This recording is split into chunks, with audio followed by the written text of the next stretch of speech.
Do'stlar, Qo'qonda yuragi bo'lgan, eng markazi bo'lgan Ximikdan uy. Qo'qonimiz eng markazi bo'lgan Navoiy massivga keldik va bu yerda 2 xonali. Do'stlar, Qo'qonda eng markazi bo'lgan hozir issiq suv ta'minoti endi oshirib yubordimmi?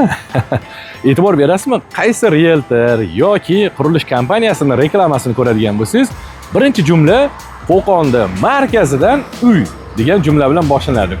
Hozir o'ylanib qoldim. Qo'qonda markazi o'zi qayer? Men Navoiy massivli bo'lganim uchun men uchun Navoiy bo'lishi mumkin, yoki Gorod bo'lishi mumkin, yoki Charxiy, vokzal. Siz Qo'qonda markazi qayer deb o'ylaysiz? Kommentariyada yozib qoldiring.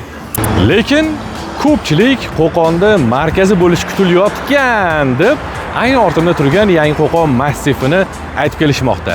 Endi Yangi Qo'qon massivini shundoqqina ro'parasida Salom City turar joy majmuasi.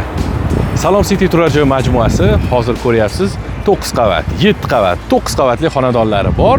Shundoqqina uyingizning ro'parasi Yangi Qo'qon massivi va bu tomonda esa yangi China park qurilmoqda. Zo'r lokatsiya, nima dedingiz? Kommentariyada yozib qoldiring.